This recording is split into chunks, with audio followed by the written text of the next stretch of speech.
యేసుక్రీస్తు నామమును బట్టి మీ అందరికీ నా హృదయపూర్వక వందనాలు. దేవుడిచ్చిన ఈ అవకాశం బట్టి దేవునికి స్తోత్రం చెల్లిస్తున్నాము. ఈ సాయంకాలంలో ఆరాధన శాంతమ్మ సిస్టర్ స్టార్టింగ్ ప్రార్థన చేస్తారు. Sister praise lord sister starting ప్రార్థన చేయండి. ప్రైజ్ లార్డ్ సిస్టర్, అందరికీ ప్రైజ్ లార్డ్. ప్రార్థన చేసుకుందాము. స్తోత్రం స్తోత్రం స్తోత్రం స్తోత్రం స్తోత్రం ప్రభువా, మహాపరిశుద్ధుడా, మహోన్నతుడా, సర్వాధికారి, సర్వశక్తిమంతుడు అయిన దేవాతి దేవాన్ని బంగారు పాదాలకు వందనాలు, కృతజ్ఞతాస్తుతి స్తోత్రాలు నాయన. ప్రభా, ఆకాశం నీ సింహాసనం, భూమి నీ పాదపీఠం తండ్రి, నీ పాదపీఠం తండ్రి, నీ పాదపీఠ కింద ప్రభా మేము మరపడుచున్నాం నాయన.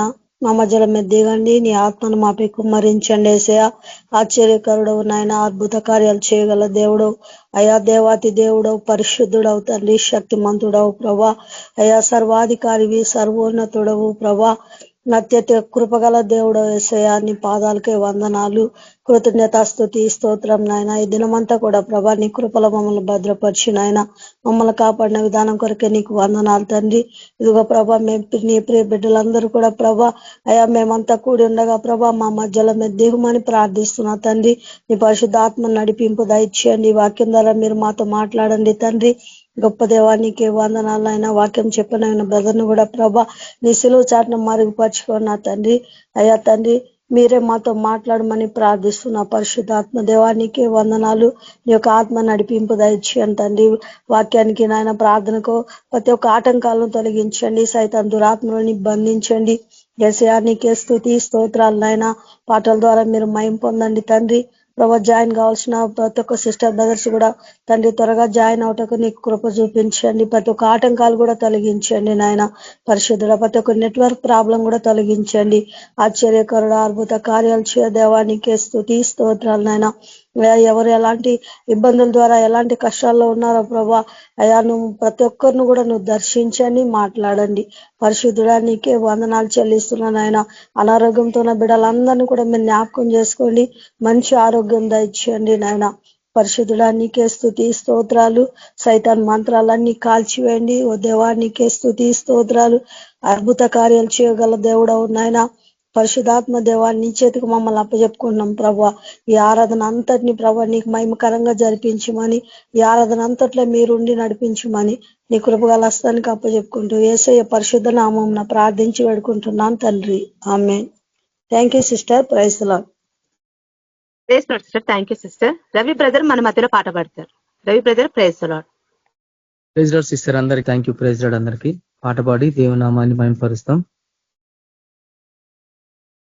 విధేయతకే అర్థము చెప్పిన వినయ మనస్తుడా, విధేయులుగా ఉండ మాదిరి చూపిన నా యేసయ్యా.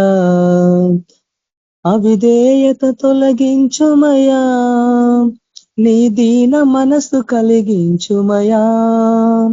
అవిధేయత తొలగించుమయా, నీ దీన మనసు కలిగించుమయా. విధేయతకే అర్థము చెప్పిన వినయ మనస్తుడా, విధేయులుగా ఉండ మాదిరి చూపిన నా యేసయ్యా.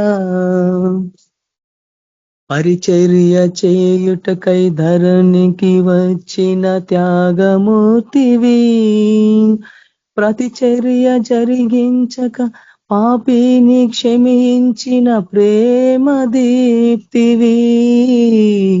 పరిచర్య చేయుటకై ధరణికి వచ్చిన త్యాగమూర్తివి, ప్రతిచర్య జరిగించక పాపిని క్షమించిన ప్రేమ దీప్తివి.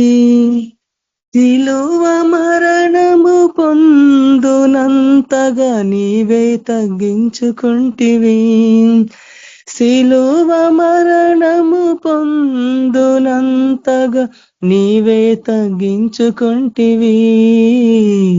అధికముగా హెచ్చింపబడితివి, అధికముగా హెచ్చింపబడితివి.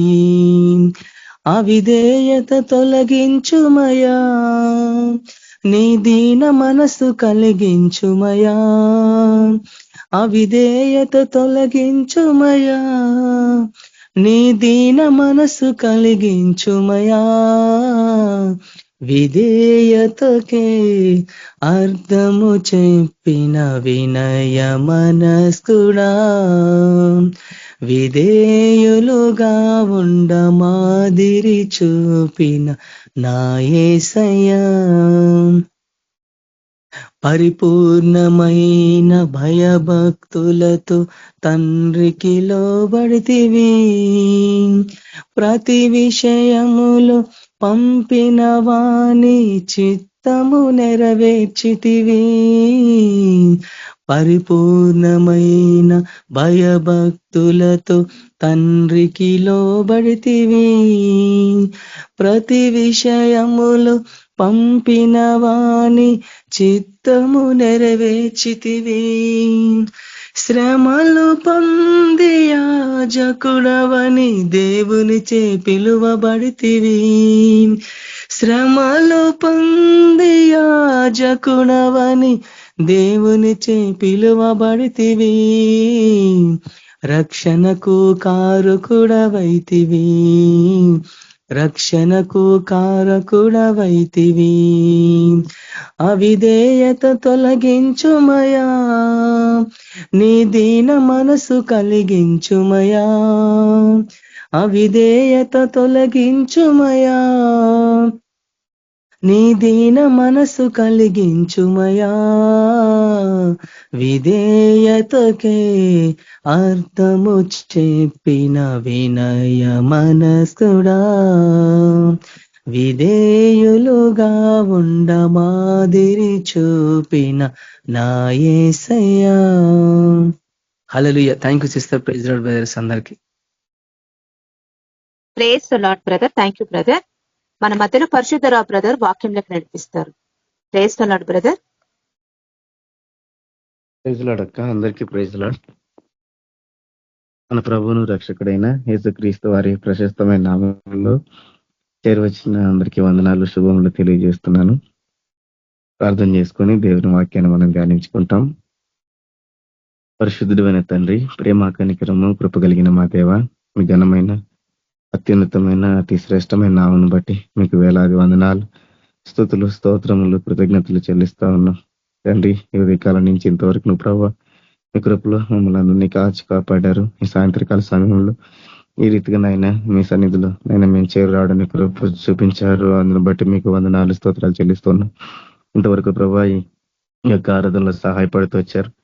పాటల ద్వారా మహిమ పొందిన నమ్ముతున్నాం. నేను ఈ సమయంలో నీ వాక్యాన్ని మేము ధ్యానిస్తుంటుండగా సహాయపడండి, దయ చూపించండి. మా అందరితో మీరు మాట్లాడమని ప్రార్థన చేస్తున్నాను తండ్రి. ఈ సమయంలో నీ పక్షంగా నిలబడుతున్నాను, మీరు జ్ఞాపకం చేసుకునండి ప్రభా. నా సబుద్ధిని, నా సొంత ఆలోచనలు తొలగించండి.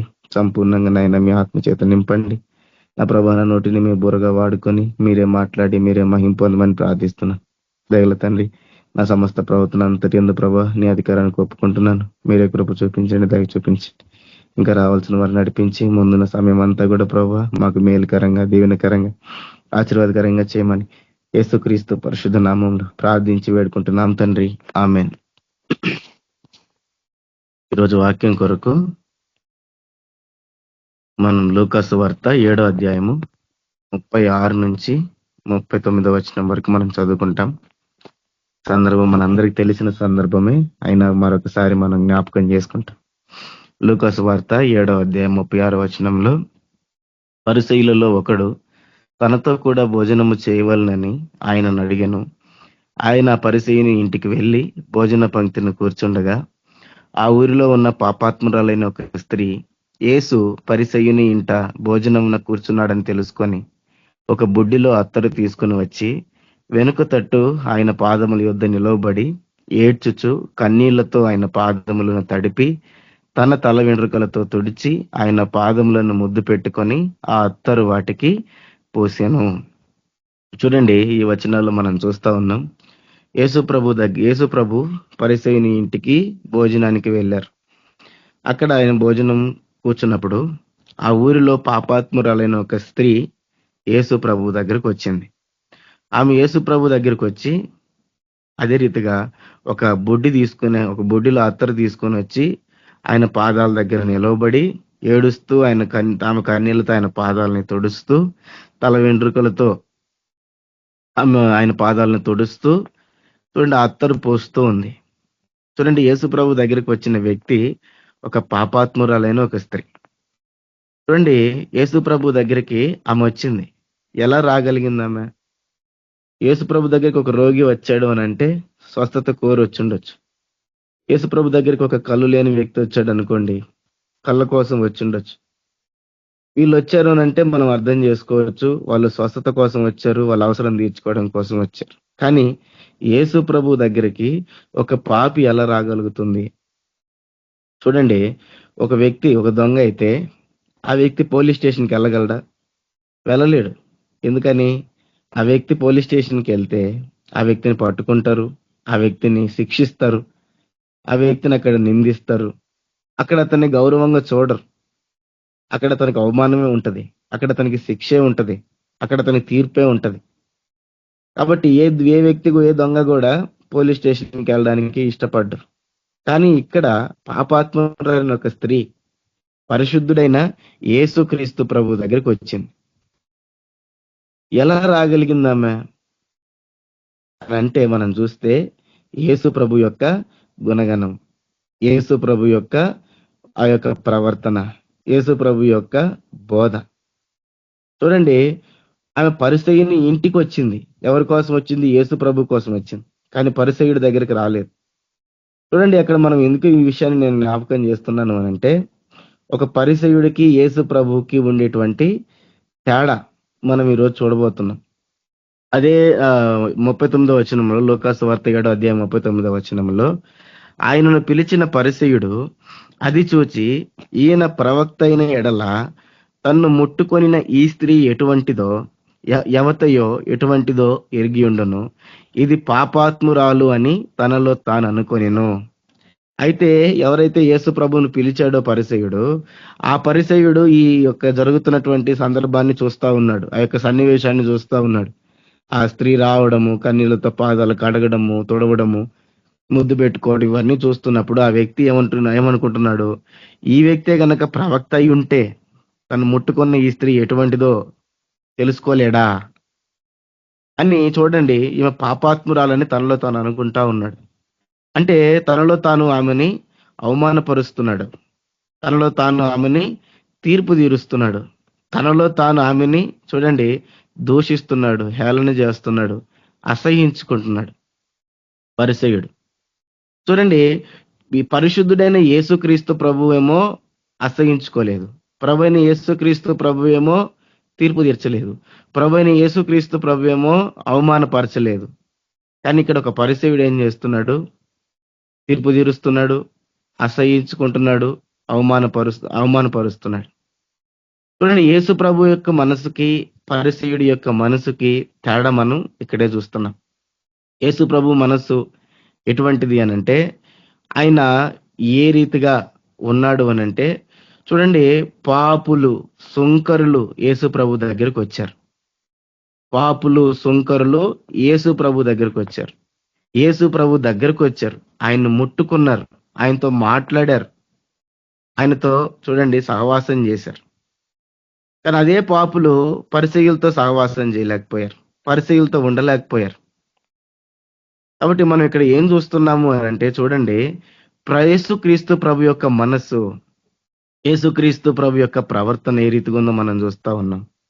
అంటే యేసుక్రీస్తు ప్రభు దగ్గరికి ఒక పాపాత్ముల స్త్రీ రాగలిగింది, తను పశ్చాత్తాపడగలిగింది, తను ఆయన దగ్గర నుంచి సమాధానం పొందుకోగలిగింది, తిరిగి వెళ్ళింది.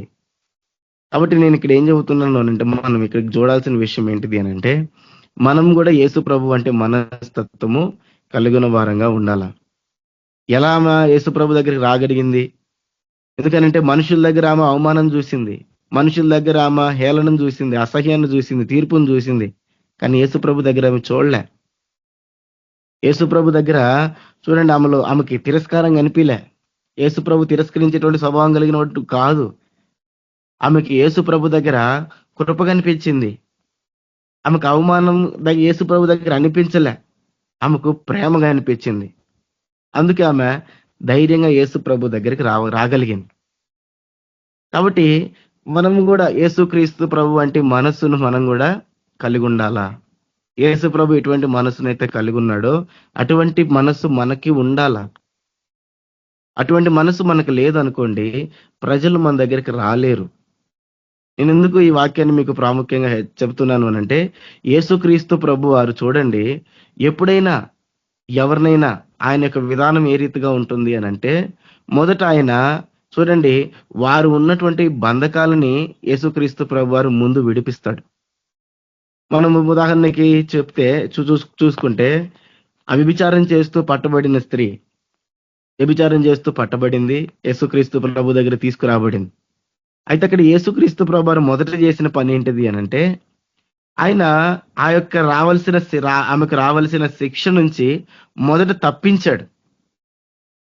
యేసుక్రీస్తు ప్రభు దగ్గరికి వచ్చిన ఆమెను మొదట తప్పించాడు, శిక్ష నుంచి తప్పించాడు. ఆ తర్వాత చెప్పాడు ఆయన ఏమని, పాపం చెయ్యొద్దు అని. చూడండి, ఆమెను తప్పించిన తర్వాత ఆ తర్వాత పాపం చేయొద్దు అనే విషయాన్ని యేసుక్రీస్తు ప్రభు వారు ఆ స్త్రీకి ఆ రోజు చెప్పాడు.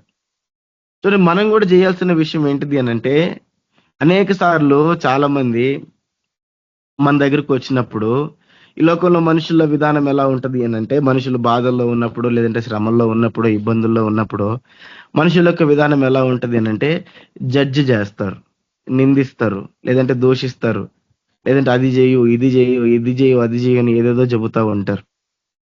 ఇలా చెబుతూ ఉంటారు. చూడండి, అలా చెప్పడం వల్ల ఎదుటి వ్యక్తికి వచ్చే లాభం ఏమీ లేదు. ఎదుటికి వచ్చే వ్యక్తి ఉపయోగం లేదు. ఎదుటి వ్యక్తికి కావాల్సింది మొదట తన సమస్య నుంచి బయటపడడం. ఎదుటి వ్యక్తి కావాల్సింది మొదట ఆ యొక్క పరిస్థితి నుంచి విడుదల పొందడం. యేసుప్రభు గుణగణం ఎటువంటిది అనంటే, మత్తయి సువార్తలో చెబుతాడు 11వ అధ్యాయం 28వ వచనంలో, ప్రయాసపడి భారం మోసుకొంచున్న సమస్త జనులరా నా యొద్దకు రండి, నేను మీకు విశ్రాంతి కలుగజేతును. ఏమంటున్నారంటే యేసుప్రభు ఇక్కడ, ప్రయాసపడి భారం మోసుకొనుచున్న సమస్త జనులరా నా యొద్దకు రండి, ముందు నా దగ్గరికి రండి, నేను మీకు విశ్రాంతి కలుగజేతును. యేసుప్రభు ఎటువంటి వాడు? విశ్రాంతినిచ్చేటువంటి వాడు. యేసుప్రభు ఎటువంటి వాడు? ఆ యొక్క పడుతున్నటువంటి భారాల నుంచి విడుదల అనుగ్రహించేటువంటి వాడు, స్వతంత్రతనిచ్చేటువంటి వాడు, భారాన్ని దూరపరిచేటువంటి వాడు. నేను ఎందుకు ఇది జ్ఞాపకం చేస్తున్నా, మనము కూడా ఏం చేయాలా? భారాల్ని తొలగించే రీతిగా మన మాటలు ఉండాలా, భారాన్ని తొలగించే రీతిగా మన యొక్క ప్రవర్తన ఉండాలా, ఎదుటి వ్యక్తి తేలిక పడే రీతిగా మన మాటలు, మన ప్రవర్తన, మన విధానం ఉండాలి.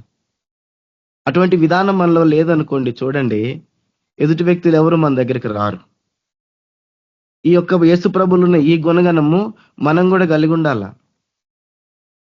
మీకు చాలా మంది ఈ రోజుల్లో సంఘాల్లో ఎందుకు ఈ మాటలు చెబుతున్నానంటే, ఈ రోజుల్లో సంఘాల్లో ఏమవుతా ఉంది అనంటే, సంఘాల్లోనూ చాలా చోట్ల ఇదే జరుగుతూ ఉంది.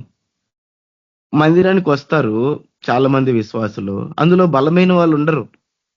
అందులో రకరకాలైనటువంటి బలహీనతలతో ఉంటారు, కొంతమంది అనారోగ్యాలతో ఉంటారు, కొంతమంది బాధలతో ఉంటారు, కొంతమంది కొన్ని అలవాట్లకు బానిసలైపోయి ఉంటారు. చూడండి, ఎన్నెన్నో భారాలతోటి వాళ్ళు తమ యొక్క జీవితాన్ని సాగిస్తూ ఉంటారు. కొంతమంది బంధకాల్లో ఉంటారు, కొంతమంది బాధలతో, అనారోగ్య సమస్యలతో, నెమ్మది లేకుండా రకరకాలైనటువంటి పరిస్థితులతో ఉంటారు.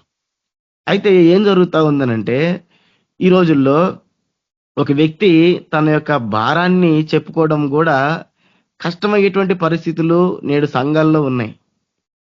అంటే ఒక ఉదాహరణకి, ఒక వ్యక్తి మంచి విశ్వాసి, చాలా మంచి విశ్వాసి, ఆ వ్యక్తి కనుక జారిపోయి ఏదైనా తప్పిదం చేస్తేనో, జారిపోయి ఏదైనా సమస్యలో ఇరుక్కుంటేనో, ఆ సమస్య వెళ్ళి సేవకుడికి చెప్పి ప్రార్థన చేయించుకునేటువంటి పరిస్థితి లేదు చాలా చోట్ల. ఎవరైనా సరే, ఈ మన సహోదరులు కానీ, మన విశ్వాసులు కానీ, ఎవరైనా కానీ ఒక తప్పు చేశారనుకోండి, ఆ చేసిన తప్పుని చెప్పుకొని దాని నుంచి ఎలా విడుదల పొందాలనే సలహాలు తీసుకునే పరిస్థితి లేదు. ఉదాహరణకు సహోదరుడు పడిపోయాడు, ఒక సమస్యలో ఇరుక్కున్నాడు. అయితే ఆ వ్యక్తి ఏం చేస్తాడు అనంటే, తనలో తాను దాచిపెట్టుకుంటాడు, తనలో తాను లోపల అణిచిపెట్టుకుంటాడు. అతనికి అందులో ఉండాలని ఇష్టం ఉండదు, బయటికి రావాలనే ఉంటది. కానీ తనలోనే అణిచిపెట్టుకుంటాడు. బల్ల దగ్గరికి వచ్చి బలలో పాలు పంపులు పొందడు. బలలో చేయి వేయడానికి ధైర్యం సరిపోదు. అలాగని చెప్పి వచ్చి సేవకుడి దగ్గర ఆ యొక్క సమస్య చెప్పడు. ఆ వ్యక్తికి దాని నుంచి ఎలా విడుదల పొందాలో తెలీదు. అలా ఆ భారాన్ని మోస్తా ఉంటాడు. ఆ భారాన్ని తనే మోస్తా ఉంటాడు. ఎందుకని ఆ సహోదరుడికి ఆ పరిస్థితి వచ్చింది? తనెందుకు మొయ్యాల్సిన అవసరత వచ్చింది? తనెందుకు చెప్పుకొని ఇతరుల సలహాలు లేదంటే సహాయము కోరేటువంటి పరిస్థితి ఎందుకు లేదు అనంటే కారణం మనుషుల యొక్క ప్రవర్తనలు. సేవకుడు గాని లేదంటే వచ్చేటువంటి విశ్వాసులు గాని వారి యొక్క ప్రవర్తన, వారి యొక్క మాటలే. అంటే అతనిలో చూడండి ఇన్సెక్యూరిటీ ఫీలింగ్ ఉంది. నేనెక్కడ ఈ విషయాన్ని చెబితే నన్ను తప్పుగా చూస్తారో, నేనెక్కడ ఈ విషయాన్ని చెబితే నన్ను పాపిష్టోడు అనుకుంటారో, లేదంటే నేనెక్కడ ఈ విషయాన్ని చెబితే నేను పడిపోయిన అనుకుంటారో అని ఇటువంటి రీతిగానే ఆలోచిస్తున్నాడు గాని, ఇటువంటి రీతిగా ఆలోచిస్తున్నాడే గాని చూడండి, నేను చెప్పి దీని నుంచి విడుదల పొందాలి అని నా నా నా యొక్క కాపరికి గాని నా సహోదరులకు గాని నేను చెప్పుకొని ఈ బాధ నుంచి నేను పరిష్కారం అడగాలని ధైర్యంగా ముందుకు రావటం లేదు. ఎందుకనంటే వాళ్ళకి చూడండి తీర్పు భయం ఉంటది. వాళ్ళు జడ్జి చేసేస్తారు, తీర్పు తీర్చేస్తారు, హేళన చేస్తారు, అవమానిస్తారు. అటువంటి పరిస్థితులు సంఘంలో ఉండకూడదు. అటువంటి పరిస్థితులు సంఘంలో ఉండకూడదు. ఈరోజు మనుషులు ఏంటంటే అది చేయి, ఇది చేయి, అది చేయి, ఇది చేయి అని మనుషుల మీద భారాలు ఎక్కువగా మోపుతున్నారు. నువ్వు అలా చేయకపోతే ఇదైపోతావు, అదైపోతావు, ఇదైపోతావు అని బాగా చెబుతున్నారు. మంచిదే, ఆ బోధ మంచిదే, అందులో తప్పు లేదు. దానికంటే ముందు ఆ యొక్క వ్యక్తి సమస్య నుంచి విడిపించబడాలి. యేసుప్రభు చేసిన విధానం అది. ఒక వ్యక్తి యేసుప్రభుని నమ్ముకున్నాడు. ఆ వ్యక్తి తాగుబోతు. ఆ వ్యక్తికి కూడా తాగుబోతనంలో ఉండడం ఇష్టం ఉండదు. చూడండి, ఆ వ్యక్తికి తాగుబోతనం నుంచి బయటికి రావాలని ఆశ ఉంది. ఆ తాగుబోతనంలో ఉండడం ఇష్టం లేదు. ఎలాగైనా ఆ బలహీనతను జయించాలని పోరాడుతున్నాడు. అందుకని చెప్పి ప్రతి ప్రార్థనకు వస్తాడు, కూర్చుంటాడు. ఎలాగైనా దేవుడైనా సహాయం చేస్తాడేమో ఈ యొక్క బలహీనత నుంచి విడిపించబడడానికి అని చెప్పి దేవుని దగ్గరకు వస్తున్నాడు, కూర్చుంటున్నాడు. ఇటువంటి వచ్చే ఒక వ్యక్తికి ఏమని చెప్పాలో మనం? ప్రార్థన చేసుకో, దేవుని ఆత్మ సహాయాన్ని అడుగు. దేవుడు త్రోసివేసేవాడు కాదు, దేవుడు బలవంతుడు, నిన్ను బలవంతుడిగా చేస్తాడు, నీకు ఆ బలహీనత నుంచి విజయం అనుగ్రహిస్తాడు అని ఈ రీతిగా ప్రోత్సాహకరంగా ఆ వ్యక్తిని యేసు ప్రభు దగ్గరికి ఇంకా తీసుకొచ్చే రీతిగా, ఆ బలహీనతను జయించే రీతిగా బోధ గాని మన యొక్క ప్రవర్తన గాని ఉంటే ఆ వ్యక్తి కూడా చాలా ధైర్యంగా మందిరానికి రాగలుగుతాడు, దేవుని దగ్గరికి రాగలుగుతాడు, ప్రార్థన చేయగలుగుతాడు. అదే రీతిగా బలహీనతను జయించడానికి శక్తిని కూడా కట్టుకోగలుగుతాడు. అలా కాకుండా ఆ వచ్చిన వ్యక్తి, అసలుకే బాధపడుతున్న వ్యక్తి, నువ్వు మద్యాన్ని ఇమ్మటే విడిచిపెట్టకపోతే చచ్చిపోతావు, నరకానికి పోతావు, అట్టబోతావు, ఇట్టబోతావు అని చెప్పి ఆ వ్యక్తిని పదే పదే కార్నర్ చేస్తేనో, ఆ వ్యక్తిని పదే పదే దూషిస్తేనో చూడండి, ఆ వ్యక్తి ఇంకా దేవుడికి దూరం అయిపోతాడే తప్ప దగ్గరికి రాడు. ఆ బలహీనతను ఎవరికి చెప్పలేడు, బయటికి రాలేడు. కాబట్టి మనం తెలుసుకోవాల్సిన విషయం ఏంటిదేనంటే, యేసు ప్రభు కలిగినటువంటి ఆ మనస్సు, యేసు ప్రభు కలిగినటువంటి ఆ యొక్క విధానము, యేసు ప్రభు చూపించినటువంటి ఆ క్రమము మనం కూడా చూపించాల. అప్పుడే మన సహోదరులు గాని మన సంఘస్థులు గాని మన దగ్గరికి రాగలుగుతారు. మన దగ్గరికి వచ్చి వాళ్ళ బాధలు చెప్పుకోగలుగుతారు. మన నుంచి కొంత ఆదరణ పొందగలుగుతారు. ఆ సమస్యల నుంచి జయించడానికి ప్రయాసపడగలుగుతారు. అలా కాకుండా మనమే చుట్టూ బౌండరీస్ సెట్ చేసామనుకోండి, మన విధానం గాని మన ప్రవర్తన గాని ఎప్పుడు తీర్పు తీర్చే రీతిగా, ఎప్పుడు దూషించే రీతిగా, లేదంటే ఎప్పుడు చూడండి ఎదుటి వాళ్ళని ఇంకా ఇంకా కృంగదీసే రీతిగా ఉంటే చూడండి, ఆ వ్యక్తి ఎవరు కూడా మన దగ్గరికి రాలేరు. మన దగ్గరికి రాలేరు. కాబట్టి మన విధానము మనుషుల్ని ప్రభు దగ్గరికి తీసుకొచ్చే రీతిగా ఉండాలి, ప్రభు దగ్గరికి నడిపించే రీతిగా ఉండాలి. మన విధానం వాళ్ళ బలహీనతలు జయించడానికి, వాళ్ళ బలహీనతల నుంచి బయటపడడానికి సహాయం చేసే రీతిగా ఉండాలి. మన బోధ కావచ్చు, మన ప్రవర్తన కావచ్చు, అది ఏదైనా కావచ్చు. అప్పుడు మనుషులు విడుదల పొందగలుగుతారు. లేదు అనంటే చూడండి, ఎప్పుడు మనుషులు మన దగ్గరికి రాలేరు. మనం క్రీస్తు స్వరూపాన్ని కలిగిన వారం కాము. ఆ పరిసయుడు కొనుక్కున్నాడు కదా, ఈమె పాపాత్మురాలు అని చెప్పి తనలో తాను అనుకుంటున్నాడు కదా, అటువంటి కేటగిరీలో ఉండిపోతాం. చూడండి, మత్తయి సువార్త 23:4 మాట ఉంటది. మత్తయి సువార్త 23:4 మోయ శక్యము కాని భారమైన బరువులు కట్టి మనుషుల భుజముల మీద వారు పెట్టుదురే గాని తమ వ్రేలితోనైనను వాటిని కదిలింపనొల్లరు. ఇది పరిసయ్యుల గురించి చెప్పినటువంటి మాట. పరిసయ్యుల గురించి, శాస్త్రుల గురించి ఏమని? మోయ శక్యము కాని భారమైన బరువులు కట్టి మనుషుల భుజముల మీద వారు పెట్టుదురేమో గాని తమ వేలితో కూడా వాటిని కదిలించరు. అంటే నువ్వు అది చేయాలి, నువ్వు ఇది చేయాలి అని చెప్పి విపరీతమైన భారాలు పరిసయ్యులు, శాస్త్రులు ఏం చేస్తారు? మనుషుల మీద మోపుతారు. ఒకవేళ ఆ పని చేయలేకపోతే దూషిస్తారు, అవమానిస్తారు, తీర్పు తీరుస్తారు. కానీ వారు పాటించాలనే విషయం చెబుతున్నాడు. ఇటువంటి భారాలు మోపేటువంటి విధానంలో మనం ఉండకూడదనే ఇక్కడ మనం జ్ఞాపకం చేయబడతా ఉన్నాం. భారాలు మనుషుల మీద తొలగించడానికి యేసుప్రభు వచ్చాడు. ప్రయాసపడి భారం మోస్తున్న సమస్త జనులారా నా యొద్దకు రండి అన్నాడు. దేవుడు ఏ రీతిగా ఉన్నాడు?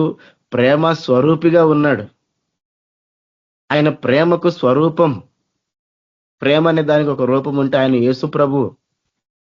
ఆయన భారాన్ని తొలగించడానికి వచ్చాడు. ఇంకేం చెప్పాడు ఆయన? రోగులకే గాని ఆరోగ్యం గల వారికి వైద్యుడు అవసరం లేదన్నాడు. నేను పాపుల్నే పిలవడానికి వచ్చానన్నాడు. మరి చూడండి, యేసుక్రీస్తు ప్రభువారు ఆయన యొక్క విధానము, ఆయన యొక్క బోధ, ఆయన యొక్క ప్రవర్తన, ఆయన యొక్క పిలుపు చూడండి ఏ రీతిగా ఉంది. పాపుల్ని ఆహ్వానించే రీతిగా ఉంది. పాపుల భారాన్ని తొలగించేదిగా ఉంది. వారిని బలపరిచేది, పాపములతో బలహీనమై ఉన్న, పాపములతో దాసులై ఉన్న వారిని విడిపించి స్వతంత్రులుగా చేసేదిగా ఉంది. అసలే మూలిగా నాకమే తాటికాయ పడ్డట్టు అనే సామెత ఉంటది.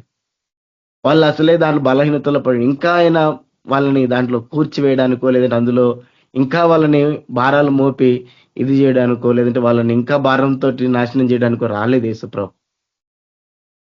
కాబట్టి చూడండి, మన విధానం కూడా ఆ రీతిగా ఉండాలి. యెహెజ్కేలు గ్రంథం 34:2 నుంచి మనం చూస్తే ఇక్కడ ఉంటది. యెహెజ్కేలు గ్రంథం 34:2 నుంచి, నరపుత్రుడా, ఇశ్రాయేలుల కాపురులను గూర్చి ఈ మాట ప్రవచింపము. ఆ కాపురులతో ఇట్లనము, ప్రభువుకు యెహోవా సెలవిచ్చున్నదేమనగా, తమ కడుపు నింపుకొను ఇశ్రాయేలు కాపరులకు శ్రమ. కాపరులు గొర్రెలను మేపవలెను కదా, మీరు కొవ్విన గొర్రెలను వధించి కొవ్వును తిని బొచ్చును కప్పుకొందురు గాని గొర్రెలను మేపరు. బలహీనమైన వాటిని మీరు బలపరచరు, రోగము గల వాటిని స్వస్థపరచరు, గాయపడిన వాటికి కట్టుకట్టరు, తోలివేసిన వాటిని మరలా తోలుకొని రారు, తప్పిపోయిన వాటిని వెదకరు. అది మాత్రమే గాక మీరు కఠిన మనస్కులై బలాత్కారముతో వాటిని ఏలుదురు. కాబట్టి కాపరులు లేకయే అవి చెదిరిపోయి సకల అడవి మృగములకు ఆహారమాయెను. అయితే ఇశ్రాయేల్ కాపరుల గురించి దేవుడు ఈ రీతిగా ప్రవచిస్తున్నాడు. ఆనాడు ఇశ్రాయేల్ ఉన్నటువంటి కాపరుల గురించి ఈ ప్రవచనం వచ్చింది యెహెజ్కేలు ద్వారా. ఏమని సెలవిస్తున్నాడు? ఎందుకు ఆ కాపరులను నియమించాడు? ఆయన వాటిని మేపడానికి ఆయన నియమించాడు, వాటిని కాయడానికి నియమించాడు. అయితే వాళ్ళు ఏం చేస్తున్నారు అనంటే, బలహీనమైన వాటిని మీరు బలపరచరు. బలహీనంగా ఉన్న వాటిని ఏం చేయరంట? బలపరచరు. రోగంతో ఉన్న వాటిని ఏం చేయరంట? స్వస్థపరచరు. గాయపడిన వాటికి ఏంటంట? కట్టరు. తోలి వేసిన వాటిని మరలా తోలుకొని రారు, తప్పిపోయిన వాటిని వెదకరు. అది మాత్రమే కాక కఠిన మనస్కులై బలాత్కారంతో వాటిని ఏలుదురు. అంటే ఎందుకు నియమించాడు ఈయన? బలహీన పడితే బలపరచడానికి, అనారోగ్యంతో ఉంటే, రోగంతో ఉంటే స్వస్థపరచడానికి, గాయపడితే కట్టుగట్టడానికి, ఒకవేళ తోలివేయబడితే తప్పిపోతే మరలా తోసుకురావడానికి, తప్పిపోతే వెదకడానికి. ఇందుకొరకు ఏర్పరిచాడు కాపరులని. ఇందుకొరకు దేవుడు ఏర్పరచుకున్నాడు ఇశ్రాయేలు ప్రజల మీద. చూడండి, అయితే ఏం చేస్తున్నారు వీళ్ళు? అది మాత్రమే గాక కఠిన మనస్కులై బలాత్కారంతో వాటిని ఏలుతున్నారు. అంటే బలహీనమైన వాటిని, రోగంతో ఉన్న వాటిని, వీటి కొరకు మీరు పని చేయమంటే, అలా కాకుండా వాళ్ళ మీద కఠిన మనస్కుతో బలాత్కారంగా వెళ్తున్నారు, ఇంకా భారాలు పెడుతున్నారు. వాటి బాగోగులు పట్టించుకోవడం పక్కన పెట్టారు, వాటి మీద అజమాయిషి చేస్తున్నారు. కాబట్టి ఏం చేసినాయి అంట, గొర్రెలన్నీ చెదిరిపోయి అడవి మృగాలకు ఆహారం అయిపోయినాయి. అదే కాపరి మంచోడైతే చెదిరిపోవు కదా. అదే కాపరి మంచోడై ఉంటే, దేవుడు చెప్పిన పనంతా చేసుంటే అడవి మృగాలకు ఆహారం అవుతాయా? ఆహారం అవ్వవు. చూడండి, ఇక్కడ మనం చూడాలా, ఈ గొర్రెల గురించి చెప్పబడిన మాట కాదు, మనుషుల గురించి చెప్పబడిన మాట. బలహీనం అవడం అంటే ఏంటిది? శక్తి లేకుండా పోవటం కాదు. బలహీనం అంటే ఏంటిది? నీరసం, మనం జ్వరం వచ్చినప్పుడు వస్తుంది కదా నీరసం, ఆ నీరసం కాదు. జీవితంలో సమస్యలుండి కావచ్చు, ఇబ్బందులుండి కావచ్చు, లేదంటే కఠినమైన పరిస్థితులు కావచ్చు, లేదంటే పాపాలు కావచ్చు, ఇంకోటి కావచ్చు, ఏదో ఒకటి బలహీనపరుస్తుంది మనిషిని. రోగం అంటే దేనికి సంబంధించింది? పాపానికి సంబంధించింది. గాయం దేనికి సంబంధించింది? పరిగెడతాం ఆత్మీయ జీవితంలో, ఒక్కోసారి దెబ్బలు తగులుతాయి, దానికి సంబంధించింది. ఒక్కోసారి తప్పిపోతారు. ఇవన్నీ మనుషులకు చెప్పబడ్డాయి. అంటే మనుషుల ఆత్మీయ స్థితులు ఈ రీతిగా ఉంటాయని ఇక్కడ చెప్పబడుతూ వచ్చింది. మనుషులందరూ యేసుప్రభు నమ్ముకోగానే బలవంతులు కాదు. మనుషులందరూ యేసుప్రభు నామంలో బాప్తిసం పొందగానే వాళ్ళేం పరిశుద్ధులో, లేదంటే పరిపూర్ణులో, లేదంటే ఆత్మ సంపూర్ణులో కాదు. వాళ్ళు అప్పుడే యేసుప్రభు దగ్గరికి వచ్చారు. మరి ఈ యేసుప్రభు దగ్గర ఒక 30 సంవత్సరాల దగ్గర ఒక వ్యక్తి నమ్ముకుంటే, ఆ వ్యక్తి ఇంకా 30 సంవత్సరాలు 40 సంవత్సరాలు యేసుప్రభులో కొనసాగాల. 20 సంవత్సరాలు అప్పుడు నమ్ముకుంటే ఇక 40 సంవత్సరాలు 50 సంవత్సరాలు కొనసాగాల. ఆ ఆత్మీయ యాత్రలో నడవాలా, ఆ ఆత్మీయ యాత్రని కొనసాగించాలా. మరి ఈ ఆత్మీయ యాత్రను కొనసాగిస్తున్నప్పుడు పరిస్థితులు ఏ రీతిగా ఉంటాయి ఎవరికి తెలుసు? ఎటువంటి పరిస్థితులు ఎదురవుతాయి ఎవరికి తెలుసు? అందరూ విశ్వాసంతో వస్తారు, అందరూ విశ్వాసంతో అడుగు పెడతారు. పేతురు ఆ రోజు సముద్రం మీద యేసు ప్రభుని చూసి, ప్రభు అని నడవచ్చా అంటే నడవమన్నాడు దేవుడు. ప్రభు అని యేసుక్రీస్తు నడవమన్నాడు. పేతురు ఏం చేశాడు? ఆ మాట వినగానే ఎంతో శక్తితో, ఎంతో విశ్వాసంతో, ఎంతో నమ్మకంతో కాలేశాడు. ఎంతో విశ్వాసంతో మొదటి లేచాడు, ఆ సముద్రం మీద కాలు లేచాడు, 2 అడుగులు నడిచాడు. మరి ఏ విశ్వాసంతో అయితే బయలుదేరాడో ఆ ఓడలో నుంచి, అదే విశ్వాసంతో యేసు ప్రభు దగ్గరికి వెళ్ళలేదు ఆ వ్యక్తి. మధ్యలోనే కుప్పగూలిపోయాడు. ఎందుకని? పరిస్థితులు. అంటే చూడండి, మనుషుల యొక్క ఆత్మీయ స్థితులు రీతిగా ఉంటాయని చెబుతున్నాడు. బలహీనపడతారు, రోగగ్రస్తులు అవుతారు, గాయపడతారు, తప్పిపోతారు. కాపరులుగా పెట్టింది ఎందుకు? బలపరచడానికి, స్వస్థపరచడానికి, గాయానికి కట్టుకట్టడానికి, తప్పిపోతే తోలుకొని రావడానికి. అంటే దాని అర్థం ఏంటిది? మనం చెప్పే మాటలు, మనం చేసేటువంటి క్రియలు ఎలా ఉండాలా? బలహీనమైన వాడు బలపరచబడాలా, రోగి ఉంటే స్వస్థపరచబడాలా, గాయపడుంటే కట్టుగట్టిన మాదిరి అవ్వాలా, తప్పిపోయినోడైతే తిరిగి మళ్ళా రావాలా. అది ప్రభు మనకి ఇచ్చినటువంటి విధానం. ఆ విధానాన్ని యేసు ప్రభు చూపించాడు. మరి ఆయన ఏ రీతిగా నడుచుకోకపోతే, ఏ రీతిగా ఉండకపోతే, మరి అంత పాపాత్మురైన స్త్రీ యేసు ప్రభు దగ్గరికి ఎలా వస్తుంది? సుంకర్లు ఎలా వచ్చారు? అసలు అది ఎలా సాధ్యం? దొంగ పోలీస్ స్టేషన్కి వెళ్ళడానికి భయపడతారు. ఎందుకు? అప్పుడు పట్టుకొని కొట్టే వాళ్ళు ఉంటారు, శిక్షించే వాళ్ళు ఉంటారు. యేసు ప్రభు కూడా అదే శిక్షించేవాడు, యేసు ప్రభు కూడా అదే న్యాయాధిపతి, యేసు ప్రభు తీర్పు తీర్చేవాడు, పరిశుద్ధుడు. మరి ఆ దగ్గరికి ధైర్యంగా వచ్చారు. కారణం ఆయన ప్రేమస్వరూపి. అందరూ ఆయనలో ప్రేమను చూశారు. అందరూ ఆయన దగ్గరికి వెళ్తూ మనల్ని అవమానిస్తాడేమో అనేటువంటి విధానం యేసు ప్రభులో లేదు. అటువంటి అనుమానం వాళ్ళకి లేదు. అందుకే ధైర్యంగా రాగలిగారు. అరే, ఈయన దగ్గరికి వెళ్తే మనల్ని ఏమైనా అంటాడేమో, ఈయన దగ్గరికి వెళ్తే మనల్ని ఏమైనా దూషిస్తాడేమో, మనల్ని నెగ్లెక్ట్ చేస్తాడేమో, మనల్ని నిర్లక్ష్యపరుస్తాడేమో, మనల్ని అవమానిస్తాడేమో, మనల్ని ఏమైనా అంటాడేమో, నువ్వు అట్టటోడి విట్టటోడు అని అంటాడేమో, సరే మన జీవితాన్ని బట్టి తృణీకరిస్తాడేమో, త్రోసివేస్తాడేమో అనేటువంటి అనుమానం వాళ్ళకి రాలేదు. యేసు ప్రభు అనగానే పరిగెత్తుకుంటూ వచ్చేవాళ్ళు. కారణం ఆయన ప్రవర్తన, ఆయన బోధ, ఆయన మనుషుల్ని స్వీకరించే విధానం. అది మనం నేర్చుకోవాలి. మన విధానం ఎలా ఉండాలనంటే మన ప్రభు దగ్గరికి ఏ రీతిగా అయితే జనులు వచ్చినారో అదే రీతిగా మన దగ్గరకు రాగలగాల. ధైర్యంగా వారి యొక్క బలహీనతలు గాని, వారి యొక్క సమస్యలు గాని చెప్పుకోగలగాల. అన్న నాది ఈ పరిస్థితి, నాది ఇలా అయింది, ఎలా బయటపడాలి అని చెప్పుకోగలిగేటువంటి పరిస్థితి ఉండాలి.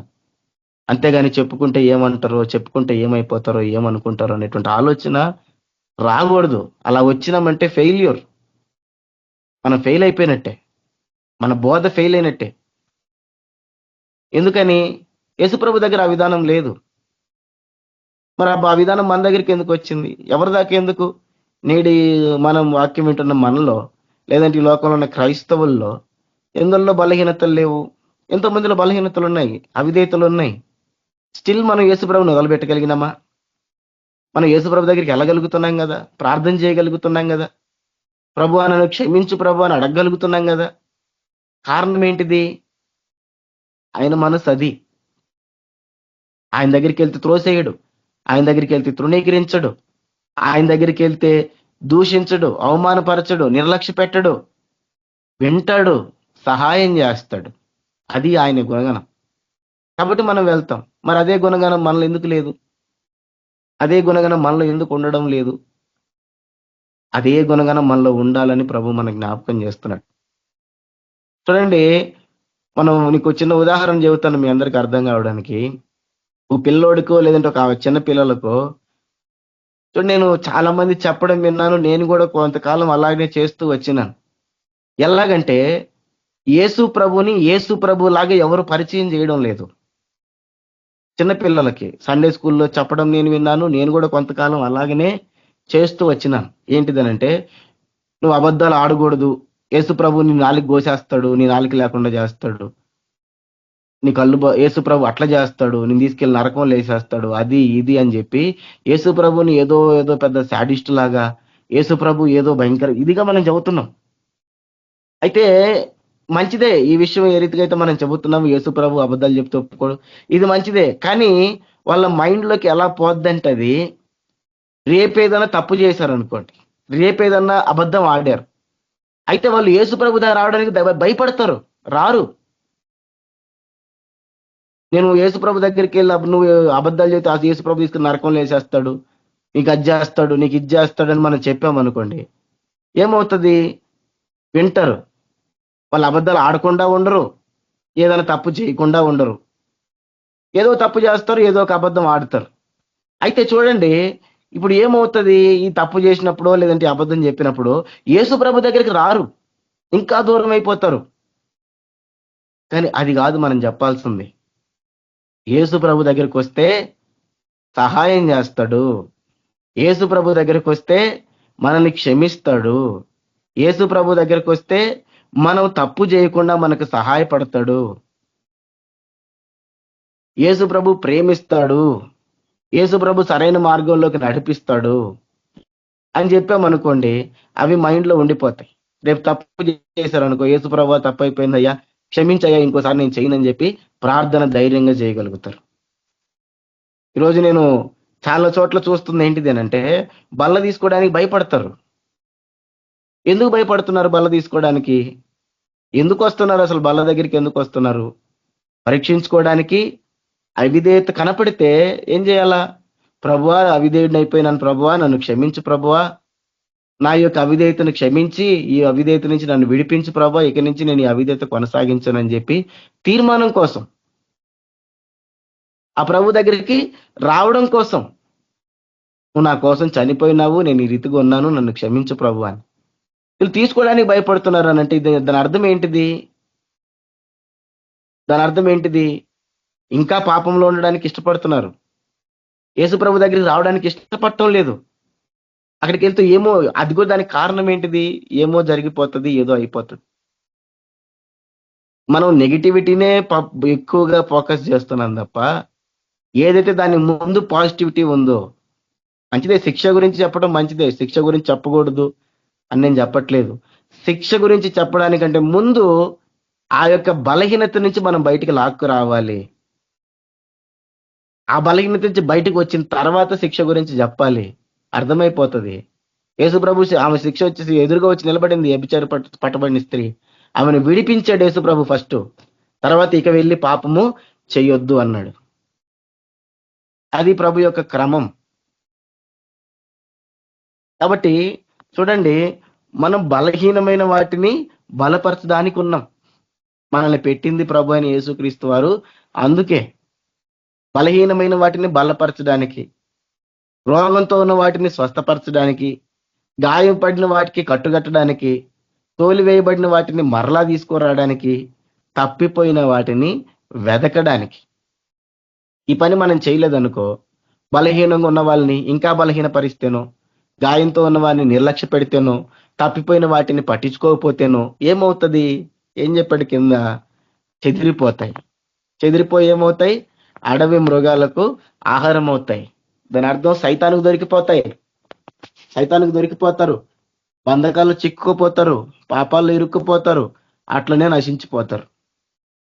దానికి కారణం అప్పుడు మనమే అవుతాం. కాబట్టి చూడండి, మనము యేసు ప్రభు మాదిరి, యేసు ప్రభు చూపించినటువంటి మాదిరి మనలో ఉండాల. యేసు ప్రభు చూపించినటువంటి క్రమం మనలో ఉండాలి. చూడండి, ఒక పిల్లవాడు ధైర్యంగా తండ్రి దగ్గరికి వచ్చి నాది తప్పు అయిపోయింది, నన్ను క్షమించు అని అడగలేకపోయాడు అనుకోండి, ఆ తండ్రిని కానీ ఆ తల్లిని కానీ, ఆ తల్లిదండ్రులు ఫెయిల్ అయిపోయినట్టే. ఏమవుతుంది? ఆ రీతిగా తప్పు జరిగినప్పుడు ధైర్యంగా వచ్చి చెప్పాలా, నా తప్పు అయిపోయింది, నేను తప్పు చేశాను, నన్ను క్షమించండి, ఇంకెప్పుడు చెయ్యను అని ధైర్యంగా చెప్పగలగాల. అలా చెప్పలేకపోతే తల్లిదండ్రులు ఫెయిల్ అయినట్టే. ఎందుకని? వీళ్ళు చెప్పకుండా ఏం చేస్తారు? దాన్ని దాచిపెడతారు. ఆ దాచిపెట్టడం వల్ల ఏమవుతుంది? దాని నుంచి ఏం చేయాలా అని, మాయం చేయాలని చెప్పి ఆ ఫ్రెండ్స్ని ఈ ఫ్రెండ్స్ని అడుగుతారు. ఏమవుతుంది? వాళ్ళు పిచ్చి సలహాలు ఏవో ఇస్తారు. ఆ రీతిగా ఇంకా కూరుకుపోతారే తప్ప బయటికి రారు. ఆ రీతిగా తల్లిదండ్రులు కనుక తప్పైపోయింది క్షమించమని అడిగితే తల్లిదండ్రులు దాని నుంచి బయటికి తీసుకొని వస్తారు. ఏదో రీతిగా వాళ్ళకి సహాయం చేస్తారు, క్షమిస్తారు. వాళ్ళకి ఆ అపరాధ భావం పోతుంది, ఆ భయం పోతుంది. మరి అంత ధైర్యంగా పిల్లవాళ్ళు వచ్చి చెప్పాలి తల్లిదండ్రులకేనంటే ఆ తల్లిదండ్రుల విధానం ఎలా ఉండాలా? ఎప్పుడు కొడతానో, ఎప్పుడు తొడతానో, అది చేయొద్దు ఇది చేయొద్దు అని చెప్తా ఉంటేనో అది రాదు. ప్రేమ చూపిస్తే వస్తుంది. కాబట్టి చూడండి, యేసు ప్రభు చూపించినటువంటి ఆ ప్రేమ, యేసు ప్రభు చూపించినటువంటి ఆ విధానం మనలో కూడా కనపడాల, మనలో ఉండాలి. చూడండి, మనము ఎప్పుడు ఆ విధానం వస్తుంది అంటే, ఏ రీతిగా అయితే యేసుక్రీస్తు ప్రభు వారు అవమానపరచలేదో, ఏ రీతిగా అయితే యేసుక్రీస్తు ప్రభు వారు వచ్చిన వారందరినీ స్వీకరించాడు, ఎవరిని నిర్లక్ష్య పెట్టాల. ఆ రీతిగా నిర్లక్ష్య పెట్టకుండా ఉంటే మన దగ్గరికి వస్తారు.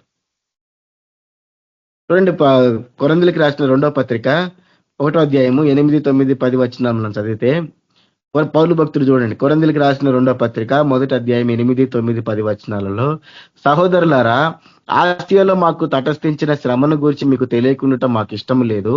అదేదనగా మేము బ్రతుకుదుమను నమ్మకము లేక ఉండునట్లుగా మా శక్తికి మించిన అత్యధిక భారం వలన కృంగిపోతుమి. మరియు మృతులను లేపు దేవుని యందే గాని మా యందే మేము నమ్మిక ఉంచున్నట్లు మరణం మగుదుమను నిశ్చయము మా మట్టుకు మాకు కలిగి ఉండెను. అంటే వీళ్ళ పౌలు పరిస్థితి ఎలా వచ్చింది? శక్తికి మించిన అధికమైన భారం వల్ల కృంగిపోయినాడు. మరి అంత గొప్ప సేవ చేసిన పౌలు, మరి ఆయన కృంగిపోతిమి అని రాస్తాడు. కృంగిపోయినారు వాళ్ళు కూడా. ఇక బ్రతుకుతామన్న నమ్మకమే లేదు వాళ్ళకి. ఖచ్చితంగా చచ్చిపోతాము అనేటువంటి పరిస్థితి వచ్చేసింది. ఇక బ్రతుకుతాము అనుకోలేదు. అత్యధికమైన శక్తికి మించిన భారం పడిపోయింది. ఇప్పుడు ఆయన కృంగిపోతా ఉన్నాడు. మరి ఆ పౌలు భక్తుడికి తన జీవితంలో అంత భయంకరమైన పరిస్థితి రాలేదా? కృంగిపోయేటువంటి స్థితిగతులు రాలేదా? ఆయనకి సువార్త భారం వలన వచ్చినాయి. నేడున్న మనకు రకరకాల కారణాల వల్ల కూడా రావచ్చు, వస్తాయి. కాబట్టి చూడండి, ఈ ఆ భారం అనేది రాదు అని ఎక్కడ లేదు. సమస్యల్లో చిక్కుకుపోరు అనేది ఎక్కడ లేదు బైబిల్లో. లేదంటే పరిస్థితుల్లో కఠినమైన పరిస్థితులు గుండా వెళ్ళరు అనేటువంటిది ఏమీ లేదు. మరి ఖచ్చితంగా వెళ్తారు. అందుకే ఆయన రాశాడు, బలహీనమైన వారంటే ఎవరు? మరి యేసుప్రభు నమ్ముకున్న వాళ్ళందరూ వాళ్ళ జీవితంలో ఏమి రాకపోతే అందరు బలవంతులుగా ఉంటారు కదా. మరి బలహీనమైన వారిని ఎందుకు రాశాడు? రాయకూడదు కదా. తప్పిపోయిన వారిని ఎందుకు రాశాడు?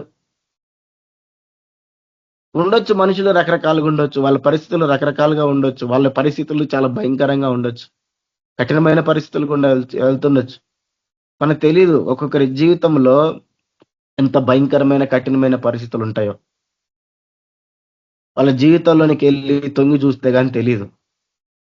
ఒక్కొక్కరు ఎంతటి భయంకరమైన పరిస్థితులు గుండా, ఎంతటి భయంకరమైనటువంటి ఆ ఇబ్బందులు గుండా, లేదంటే భయంకరమైనటువంటి మనుషుల మధ్యలో వాళ్ళు జీవిస్తూ ఉంటారో మనకు తెలీదు. అటువంటి వారు ఆదరణ పొందాలా.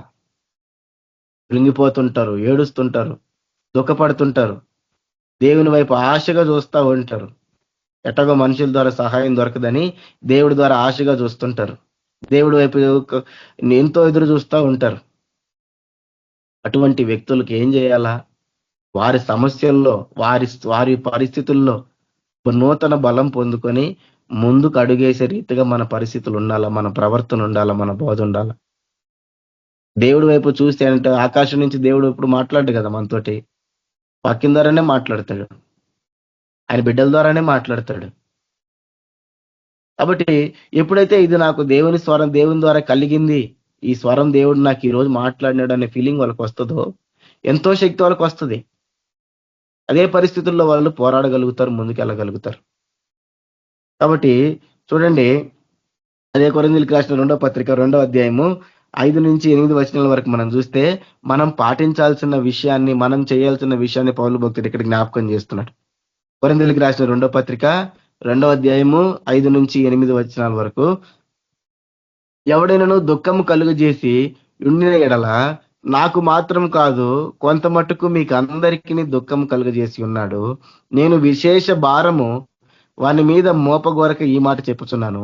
అట్టి వానికి మీలో ఎక్కువ మంది వలన కలిగిన ఈ శిక్షయే చాలును. కనుక మీరిక వానిని శిక్షింపక క్షమించి ఆదరించుట మంచిది. లేని ఎడల ఒకవేళ వాడు అత్యధికమైన దుఃఖములో మునిగిపోవును. కావున వాని ఎడల మీ ప్రేమను స్థిరపరచవలనని మిమ్మును బతిమాలు కొనుచున్నాను. ఇక్కడ ఏం జరుగుతుందంటే, ఆ సంఘంలో ఒక వ్యక్తి ఉన్నాడు. ఆ వ్యక్తి వల్ల వీళ్ళకి దుఃఖం కలిగింది. అయితే చూడండి, ఆ దుఃఖము కలిగింది, దుఃఖపడుతూ వచ్చారు. చూడండి, అయితే ఏమంటున్నాడు, నేను విశేష భారము వాని మీద మోపగోరక ఈ మాట చెప్పుచున్నాను. అంటే ఒక వ్యక్తి వల్ల ఈ సంఘానికి దుఃఖం కలిగింది. అయితే ఏ వ్యక్తి వల్ల అయితే దుఃఖం కలిగిందో ఆ వ్యక్తి మీద ఇంకా విశేషం, ఇంకా ఎక్కువ భారం పడకుండా ఉండాలని మాటలు రాస్తున్నాడు. ఏమని రాస్తున్నాడు ఆయన? మీ వలన చూడండి అతడికి చాలా దుఃఖం కలిగింది, శిక్ష కలిగింది, కనుక మీరిక వాణిని శిక్షింపక అన్నాడు. మీరు ఇదివరకే చాలా శిక్షించారు, కలిగిన ఈ శిక్ష అడిగి చాలు. కాబట్టి ఇంకేం చేయాలంట, మీరిక వాణిని శిక్షింపక క్షమించి ఆదరించుట మంచిది. అంటే ఎవరైతే దుఃఖ పెట్టాడో ఆ వ్యక్తికి మీరు శిక్ష వేశారు, అది చాలు. ఇప్పుడు మీరు చేయాల్సిన పని ఏంటిదంటే శిక్షించడం మానేసేయండి, రెండోది క్షమించండి, మూడోది ఆదరించండి. లేకపోతే ఏమవుతుంది, అతడు వెలివేయబడతాడు.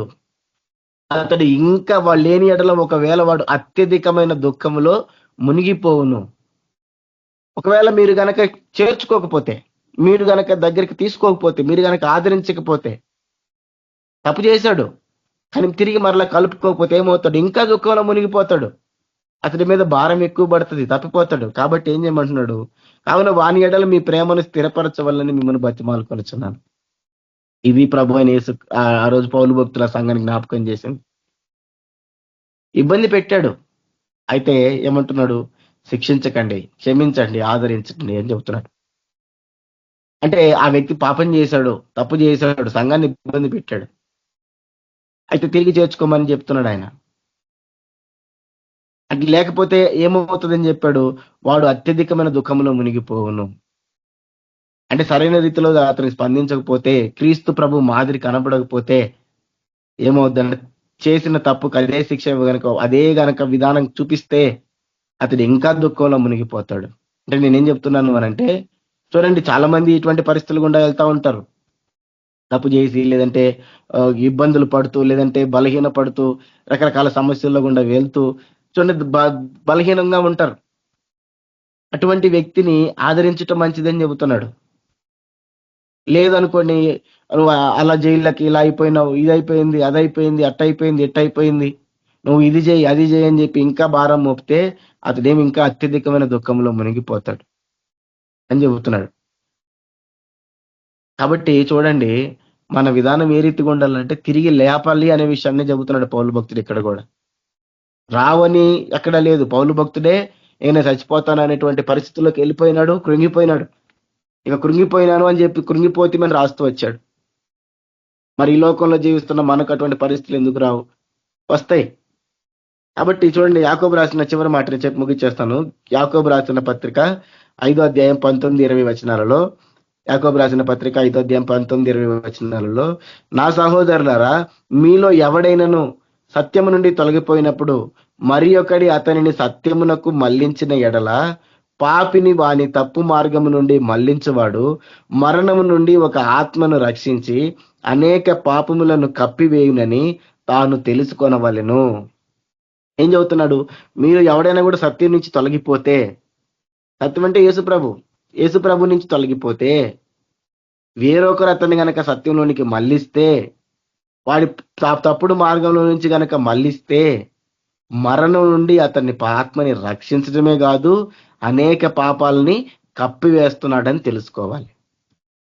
అంటే చూడండి, ఒకరు తొలగిపోతున్నారు, లేదంటే బలహీనం అవుతున్నారు, లేదంటే రకరకాల సమస్యల్లో గుండా వెళ్ళిపోయి సరైన రీతిగా ముందుకు నడవలేకపోతున్నారు, సరైన రీతిగా ప్రభు దగ్గరికి రాలేకపోతున్నారు, సరైన రీతిగా ప్రభువును కొలవలేకపోతున్నారు, ప్రార్థించలేకపోతున్నారు, ప్రభువులో స్థిరపడలేకపోతున్నారు అని అన్నప్పుడు చూడండి, ఎవరైతే వారిని తిరిగి సత్యానికి మళ్లిస్తారో, ఎవరైతే తిరిగి నిలవబెడతారో, తప్పు మార్గం నుంచి సరైన మార్గంలో నడిపిస్తారో, మరణం నుండి ఒక ఆత్మను రక్షించిన వారు అవుతారు. వారి పాపాల నుంచి, వాళ్ళ అనేకమైన పాపాలని కప్పివేసిన వారు అవుతారు. యేసుప్రభు ఎందుకు వచ్చాడు? మరణం నుంచి మనల్ని తప్పించడానికి యేసుప్రభు లోకానికి వచ్చాడు. మన పాపాల చేత, అపరాధాల చేత మనం చచ్చిన వారిగా ఉన్నాం. అయితే మనల్ని జీవింపజేయడానికి యేసుప్రభు వచ్చాడు. మన పాపాల చేత, అపరాధాల చేత మనం నరకానికి పోతున్నటువంటి వారంగా ఉన్నాం. అయితే యేసుప్రభు ఎందుకు వచ్చాడు? జీవ మార్గంలో నడిపించడానికి వచ్చాడు. నిత్య జీవాన్ని మనకు అనుగ్రహించడానికి వచ్చాడు. పరలోక సంబంధంగా మనల్ని చేయడానికి వచ్చాడు. ఇక్కడ అదే చెబుతున్నాడు ఆయన. నా పని కూడా అదే కావాలా. మన మాటలు కానీ, మన ప్రవర్తన కానీ సత్యం వైపుకు మళ్లించేటట్టు, ప్రభువైన యేసుక్రీస్తు వైపుకు మళ్లించేటట్టు, తిరిగి మరలా నీతి మార్గంలో నడిపించేటట్టు, వారి యొక్క బలహీనతల్ని జయించేటట్టు, భారాల నుంచి విడిపించేటట్టు, ఈ రీతిగా ఉన్నప్పుడు మనం వారిని రక్షించుకుంటాం. కాబట్టి చూడండి, ప్రభువైన యేసుక్రీస్తు వారు ఏ మాదిరినైతే ఆనాడు చూపించినాడో, ఎటువంటి మనసునైతే ఆయన ఆనాడు కలిగి ఉన్నాడో, అటువంటి మనసుని మనం కలిగి ఉండాలి. పరిసయుని వంటి మనస్తత్వం మనకు ఉండకూడదు. పరిసయుడి యొక్క మనస్తత్వం ఏంటిది? భారాలు మోపే మనస్తత్వం, అవమానించే మనస్తత్వం, తృణీకరించే మనస్తత్వం, తీర్పు తీర్చే మనస్తత్వం. ఏమనుకున్నాడు ఆయన? పాపాత్మురాలు ఇది అనుకున్నాడు. ఇది పెద్ద పాపాత్మురాలు అని అన్నాడు. అది అంతటి భయంకరమైనటువంటి ఆలోచన హృదయంలో పెట్టుకున్న ఆ వ్యక్తి ఏం ప్రేమగా దగ్గర తీసుకుంటాడు? ఏం సమస్యలు వింటాడు? ఏం సహాయం చేస్తాడు? ఏం ఆ పాపాల నుంచి బయటపడేస్తాడు? ఏం ప్రభు దగ్గరికి నడిపిస్తాడు? ఏం నడిపిలేడు. అదే రీతిగా మనం కూడా ఇతరుల పక్షంగా అట్లే ఉన్నాం అనుకో, వీడు అట్టటోడు, వాడిట్టటోడు, వీడట్టటోడు, వీళ్ళు ఇట్టుంటారు, వాళ్ళు అట్టుంటారు అని చెప్పి మన మనసులో ఉండిపోయింది అనుకోండి, ప్రయాసపడం, వాళ్ళ ప్రభు దగ్గరికి నడిపించం, వాళ్ళని పైకి లేపలేం, వాళ్ళని ద్వేషించడానికి, వాళ్ళని తృణీకరించడానికి, వాళ్ళని అవమానపరచడానికి మనకు సరిపోతుంది తప్ప, అటువంటి మనస్తత్వ, పరిశుద్ధ మనస్తత్వం మనకు ఉంటుంది తప్ప యేసుప్రభు మనస్తత్వం ఉండదు. యేసుప్రభు మనస్తత్వం ఉంటే ఎవరిని తృణీకరించం, అందరినీ పైకి తీసుకురావడానికి ప్రయత్నం చేస్తాం, అందరినీ ప్రభుత్వ స్థిరపరచడానికి ప్రయత్నం చేస్తాం, బలపరచడానికి ప్రయత్నం చేస్తాం, గాయాల్ని కట్టడానికి మాన్పడానికి ప్రయత్నం చేస్తాం, అంతేగాని తృణీకరించాం. కాబట్టి ఈ ప్రభువైన యేసుక్రీస్తు కలిగి ఉన్న ఈ మనసును మనం కూడా కలిగి ఉండాలి. ఆ రీతిగా ప్రభువు ఏ రీతిగా అయితే మనకు పని అప్పు చెప్తూ వచ్చినాడో ఆ పని మనము చేయాలా. ప్రభువు తగినట్లుగా మన యొక్క జీవితం ఉండాలా, మన యొక్క బోధ ఉండాలా. అనేకులు ప్రభు దగ్గరికి రావాలా, ప్రభువులు స్థిరపడాలా, ప్రభువుని గణపరచాలా. అటు వరంగా మనం ముందము. దేవుడి కొద్ది మాటలు దీవించి ఆశీర్వదించును గాక. ప్రార్థన చేసుకుందాం. పరిశుద్ధమైన తండ్రి, ప్రేమ కలిగిన దేవా, మీకు వందనాలు, స్తోత్రాలు చెల్లిస్తున్నాం ప్రభువా. ఇంతవరకు నా తండ్రి నీ వాక్యం ద్వారా మాతో మాట్లాడుతూ వచ్చినందుకు వందనాలు. ఆయన పాపాత్రుల స్త్రీ మీ దగ్గరికి వచ్చినప్పుడు త్రోసేయలేదు, తృణీకరించలేదు, అవమానపరచలేదు తండ్రి. ఆయన ప్రభా పాపిగా ఉన్న తన పరిశుద్ధరాలుగా నీతిమంతురాలుగా తన పాపాలు క్షమించి మరీ పంపిస్తూ వచ్చినారు తండ్రి. చేర్చుకున్నారు ప్రభా, దగ్గరికి రానిచ్చినారు ప్రభా. ఆయన అటువంటి మనస్సు మాకును అనుగ్రహించండి. తృణీకరించేటువంటి మనస్సు, నిర్లక్ష్య పెట్టే మనస్సు మనకు దూరపరచండి ప్రభా. బలహీనమైన వారిని బలపరచడానికి, నేను రోగస్తులైన వారిని, అనారోగ్యంగా ఉన్న వారిని స్వస్థపరచడానికి తండ్రి ప్రభా, గాయపడిన వారిని కట్టుకట్టడానికి, నా తండ్రి చెదిరిపోయిన వారిని, తొలగిపోయిన వారిని తిరిగి తీసుకురావడానికి మీరు మమ్మల్ని ఏర్పరచుకున్నారు. ఆ పని మేము చేయడానికి సహాయపడమని దయ చూపించమని, మీరు కలిగి ఉన్నటువంటి మనసు మాకును అనుగ్రహించమని తండ్రి. వచ్చిన వారందరినీ దీవించమని, ఆశీర్వదించమని యేసుక్రీస్తు పరిశుద్ధ నామంలో ప్రార్థించి పెట్టుకుంటున్నాం తండ్రి. ఆమేన్. ప్రైజ్ లార్డ్ అక్క, అందరికీ ప్రైజ్ లార్డ్. బ్రదర్ అంశాల కోసం ప్రార్థిస్తాము. నేను ప్రార్థిస్తాను. స్తోత్రమైన పరిశుద్ధ మహిమోన్నతుల సరశక్తి మంత్ర జీవంగల దేవానికి వందనాలు యేసుప్రభ. ఇంతవరకు మీరు వాక్యం చేత మాతో మాట్లాడిన విధానం బట్టి నీకు స్తోత్రనైనా. మమ్మల్ని ఎంతగానో బలపరిచిన దేవా, మమ్మల్ని దీవించి ఆశించిన దేవానికి వందనాలు. ఈ రాత్రి కాలం మాకు తోడే నడిపించి విజయం ఇచ్చిన దేవానికి స్తోత్రం చెల్లిస్తున్నానైనా. ముఖ్యంగా అంశాల కోసం ప్రార్థిస్తున్న దేవా, మన్యం బ్రదర్ ముట్టడి తాకండి, సంపూర్ణంగా స్వస్థత దయచేయండి. బీపీ నార్మల్ ఉండాలా, సైతం శక్తులు కూలాలా, భార్య భర్తల మధ్య సమాధానం, పిల్లల మధ్య సమాధానం దయచేసి ఆ కుటుంబం రక్షించుకోండి. నీ రక్తం చేత కొనండి నాయన. ఆ కుటుంబం నీ సొత్తుగా అవునుగా గొప్ప విజయాన్ని దయచేసి రక్షించుకోమని ప్రార్థిస్తున్నాం. జీవంగల మహిమగల దేవానికి వందన. రాజు బ్రదర్ కూడా ముట్టడి తాకండి నాయన. భార్య భర్త యేసుప్రభ ఏసుక్రీస్తు నామములో సమాధానం దయచేయండి దేవా. ఆత్మశక్తులని కాల్చివేయండి. మరి రాజు బ్రదర్ ఎక్కడైతే అక్కర సంబంధం కలిగి ఉన్నాడు ప్రభా, ఆయనకు భయం వణుకుడు పుట్టాలా, ఆ పాపం నుంచి విడుదల పొందురు గాక ప్రభా. వారంతా యేసు ప్రభు దగ్గరికి రావాల ప్రభా. మీరే సహాయం చేయండి దేవా. ఆటంకాలను తొలగించి భార్య భర్తల మధ్య సమాధానం దయచేసి, పిల్లల మధ్య సమాధానం దయచేయండి. సైతాన్ రాజాన్ని కూల్చివేసి ఆ కుటుంబం అంతా దీవించి ఆశ్రయించి మీరు రాకడికి తప్పచుకోమని ప్రభానికి వందన స్తోత్రం చెల్లిస్తున్నాం. ముఖ్యంగా కృపా సిస్టర్ విషయంలో ప్రార్థిస్తున్న దేవా. మరి 2 సార్లు సర్జరీ జరిగింది ప్రభా. ఆ బిడ్డకు మంచి ఆరోగ్యం స్వస్థత కలగా చేయండి. ఆ కుటుంబంతో రక్షణ పొందాలా ప్రభా. మీరే సహాయం చేయండి దేవా. యేసు ప్రభువును వెంబడించిన బిడ్డలే ప్రభా, మరి వెనకాడిగేసిన బిడ్డలు ప్రభా, వాళ్ళు కూడా సత్యానికి వచ్చడం మీ సహాయం చేయండి. ఆటంకాలను తొలగించి ఆ బిడ్డ డిశ్చార్జ్ ఇంటికి వెళ్ళి సమాధానం కొట్టడం మీ సహాయం చేయండి. ఆటంకాలను తొలగించండి దేవా. కుటుంబానికి నెమ్మది దయచేయండి. మరి భార్య భర్తల మధ్య సమాధానం ఇచ్చిన పాపను బట్టి నీకు వందనాలు. ఆ కుటుంబానికి విడుదల కలగా చేయండి దేవా. ఎక్కడైతే నష్టపోయారో ప్రభా, మరి 100 రెట్ల వాళ్ళ ఫలము పొందాల ప్రభా. ఆ కుటుంబాన్ని అంతగా దీవించి ఆశీర్వదించి ప్రార్థిస్తున్నాం దేవా. యేసు ప్రభానికి వందనాలు. యేసు ప్రభా ఇచ్చిన సమయంలో ప్రభా సేవకుల విషయంలో ప్రార్థిస్తున్నాం. మరి ట్రైబల్ ఏరియాకి వెళ్తున్నాం. మరి బ్రదర్ అందరూ ముట్టడి తాకండి. సేవకంతో పరిశుద్ధాత్మ నడిపింపు దయచేయండి. సైతాన్ రాజ్యాన్ని కూల్చాల ప్రభా, తొక్కాల ప్రభా. అలాంటి అభిషేకం, అగ్ని అభిషేకం దయచేసి నీ సాక్షిగా నిలబెట్టుకోండి తండ్రి. వాళ్ళ వెళ్ళే మార్గం అంతాతో నడిపించి పరలోక దూతల కాపుదలకు ఉండరు కాక ప్రభా. ఇంకా బలపరిచి దీవించి ఆశీర్వదించండి దేవా. జీవంగల దేవ ఎక్కడైతే అడుగు పెడతారో అక్కడ కుటుంబాలంతా రక్షణ పొందాలా. యేసు ప్రభుని స్వీకరించాలి దేవా. అలాంటి అభిషేకం కుటుంబాల యేసు ప్రభ దయచేయమని ప్రార్థిస్తున్నాం దేవా. కుటుంబాన్ని జ్ఞాపకం చేసుకోండి. మరి ఎన్నైతే హాస్పిటల్లో యేసు ప్రభ ఎంతమంది ఆత్మలని ప్రభా హాస్పిటల్ చుట్టూ అగ్నికైతే పెట్టండి అయినా ఏసుకృష్ణ సమాధానం ఇంటికి వెళ్ళిపోవాలి. డిశ్చార్జ్ అయ్యి ప్రభా. వాళ్ళ కుటుంబాల పట్ల గొప్ప అద్భుతం జరిగించి వాళ్ళంతా యేసు ప్రభుని నమ్మటకు శక్తి దయచేయండి. బంధకాలు కట్టని విరగొట్టండి. దుష్ట ఆత్మ నుంచి విడుదల దయచేసి వాళ్ళకు సమాధానం దయచేయండి. యేసు కృష్ణనామములో దేవ ప్రతి ఒక్కరికి స్వస్థత కలుగును గాక. విజయాన్ని మీరు దయచేయండి దేవా. ఈ లోకంలో అందరూ సత్యాన్ని ప్రకటించే బిడ్డగా మీరు వాడుకోండి. ఎక్కడైతే అబద్ధము మోసపు ఆత్మ నుండి దేవా సైతాన్ రాజ్యాన్ని కూల్చివేసి సత్యాన్ని ప్రకటించే బిడ్డగా వాడబడారు. ప్రతి ఒక్క బిడ్డతో మీరు మాట్లాడండి. సేవకులు కలవరం పుట్టును గాక ప్రభా. వెనకడిగేసిన వాళ్ళతో మీరు మాట్లాడండి. బలమైన సేవ చేయను గాక. నీ బలమైన ఆత్మ కుమారించాడు. గొప్ప విజయాన్ని మీరు దయచేయండి. మరి కేపీఎం బ్రదర్ సిస్టర్ ఇంకా సేవల బలంగా మీరు వాడుకోండి. వచ్చిన ప్రతి ఒక్క బ్రదర్ సిస్టర్ దీవించి ఆశీర్వదించి మరి కుటుంబాలు ఇంకా ఎంతమంది మారలేదు ప్రభావ వారంతా జ్ఞాపకం చేసుకోండి. వారంతా మారు మనసు పొందురు గాక. గొప్ప విజయాన్ని మీద దయచేయండి. ఇచ్చిన వాగ్దానం వారి జీవితం నెరవేర్చబడును గాక. గొప్ప విజయాన్ని మీద దయచి కుటుంబంలో ఒక రక్షణ పొందే కుటుంబం అంతా రక్షించుకుంటున్నారు ప్రభా. అందరి బట్టి నీకు వందనాలు. కుటుంబం అంతా రక్షించుకొని నీ సాక్షిగా నిలబెట్టుకోమని నజరేయుడైన యేసు కోసం మడి వేడుకుంటున్నాం తండ్రి. Amen. Thank you brother. Praise lord sisters. మరి దిలీప్ బ్రదర్ మన మధ్యలో ఆశీర్వాదం ఇస్తారు. దిలీప్ బ్రదర్ ప్రైజ్ లార్డ్, ఆశీర్వాదం అండి. ప్రైజ్ లార్డ్ అక్క. మన ప్రభు అయిన యేసుక్రీస్తు ప్రభు కృప ఈ యొక్క ప్రేయర్ మీటింగ్ లో జాయిన్ అయిన మనందరికీ, మన కుటుంబీకులకి, రక్త సంబంధికులకి, బంధువులకి, అలాగే ఎవరి గురించి అయితే ప్రార్థిస్తున్నామో ఆ యొక్క అనారోగ్యంతో బాధపడుతున్న వారికి ప్రభు యొక్క కృప మన అందరికీ సదాకాలము తోడై నడిపించును గాక. ఆమె. ప్రైజ్ లార్డ్ అక్క అందరికి. Amen. Brothers and sisters, praise the lord. అందరికీ ప్రైజ్ లార్డ్.